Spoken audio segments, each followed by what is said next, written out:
రోజు మన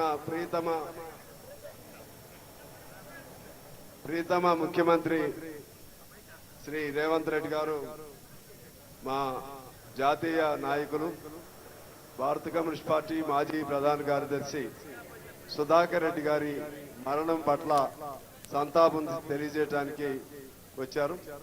ఈ సందర్భంగా వారి మరణ వార్త తెలిసిన వెంటనే అధికార లాంఛనాలతో వారిని సాగనంపాలని చెప్పి ముఖ్యమంత్రి గారు స్వచ్ఛందంగా ఆలోచన చేసి అప్పటికప్పుడు ఆదేశాలు జారీ చేయడం జరిగింది. అలాగే ముఖ్యమంత్రి గారికి అలాగే మా సుధాకర్ రెడ్డి గారికి ఎంతో అనుబంధం, ఒకే జిల్లా సురవరం కుటుంబం పట్ల కూడా వారికి ఎంతో అనుబంధం. ఆ పేరుతో మన తెలుగు యూనివర్సిటీ పేరు కూడా పెట్టడం జరిగింది. ఇంకా సుధాకర్ రెడ్డి గారితో ఉన్న అనుబంధం కానీ ఇప్పుడు వారు దానిలో మరణ సందేశంలో రాశారు, లాల్ సలాం కామ్రేడ్ అని చెప్పి రాయటం కూడా జరిగింది. వారు ఇప్పుడు సుధాకర్ రెడ్డి గారి గురించి ముఖ్యమంత్రి గారిని మాట్లాడాలని కోరుతా ఉన్నా.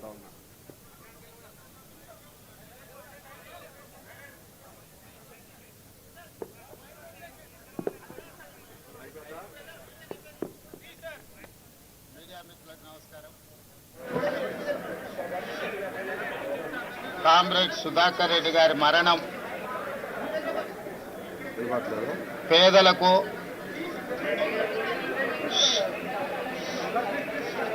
అదేవిధంగా బహుజనులకు సిద్ధాంతపరమైన రాజకీయాలను శ్వాసగా పీల్చుకునే ప్రతి ఒక్కరికి తీరని లోటు. విద్యార్థి రాజకీయాల నుండి జాతీయ రాజకీయాల వరకు, చివరి శ్వాస వదిలే వరకు రాజీ పడని నిరాడంబర జీవితం, రాజీ పడని సిద్ధాంత రాజకీయం,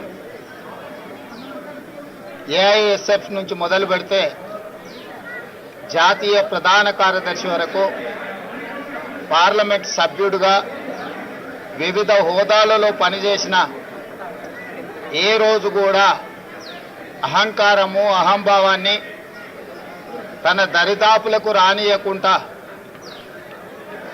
కంచుపాడు కామ్రేడ్గా, పాలమూరు జిల్లా బిడ్డగా వారు వన్నె తెచ్చిండ్రు. మొన్న జరిగిన శాసనసభ సమావేశాలలో వారు ఒక లేఖ మిత్రులు సాంబశివరావు గారితో నాకు పంపించిండ్రు. తెలుగు విశ్వవిద్యాలయానికి ఆనాడు హైదరాబాద్ రాష్ట్ర విముక్తి పోరాటంలో పత్రికా సంపాదకుడుగా ఎనలేని సేవలు అందించి నిజాం నిరంకుశ రాజ్యాన్ని నుంచి పేదలకు విముక్తి కలిగించిన సురవరం ప్రతాప్ రెడ్డి గారి పేరు పెట్టాలి అని వారు నాకు లేఖ రాయడం జరిగింది. శాసనసభలో ఆ లేఖ నాకు అందించిన మరుక్షణం అక్కడికక్కడే సాంబశివరావు గారు ఇచ్చిన లేఖను సుధాకర్ రెడ్డి గారు చేసిన సూచన ప్రకారం తెలుగు విశ్వవిద్యాలయానికి తెలంగాణ ఆనాటి హైదరాబాద్ విముక్తి పోరాట యోధుడు సురవరం ప్రతాప్ రెడ్డి గారి పేరును పెట్టడం జరిగింది. తర్వాత వారితో వ్యక్తిగతంగా మాట్లాడి మిమ్మల్ని వచ్చి కలుస్తాను అని వారికి చెప్పాను. కొంత ఆలస్యమైంది, ఈ రకంగా కలుస్తానని నేను ఊహించలేదు. ఇది సిద్ధాంతపరమైన రాజకీయాలను ఆచరించే వాళ్లకు తీరని లోటు.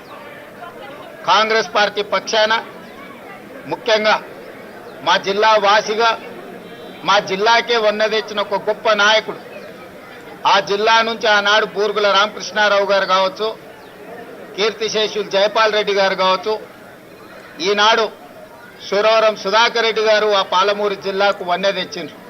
ప్రజాసేవనే కాదు, సిద్ధాంతపరమైన రాజకీయాలను జీవితకాలం ఆచరించి ఏది అధికారం ఉన్నా లేకపోయినా, ప్రజాప్రతినిధిగా కొనసాగినా కొనసాగకపోయినా సిద్ధాంతాన్ని ఏ రోజు కూడా వదలలేదు. అలాంటి గొప్ప నాయకుడిని కోల్పోవడం తెలంగాణ ప్రజలకే తీరని లోటు.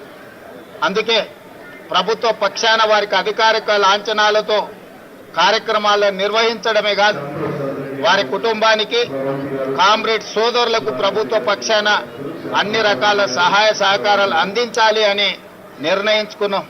నిన్న జరిగిన మా పొలిటికల్ అడ్వైజరీ కమిటీ సమావేశంలో కూడా గాంధీ భవన్లో మా పిసిసి అధ్యక్షులు ఏఐసిసి ఇన్ఛార్జ్ జనరల్ సెక్రటరీ గారు మా సమావేశంలో కూడా వారి ఆత్మకు శాంతి చేకూరాలి, వారు అందించిన ఎనలేని సేవలను మేము సమావేశంలో కూడా చర్చించుకోవడం జరిగింది.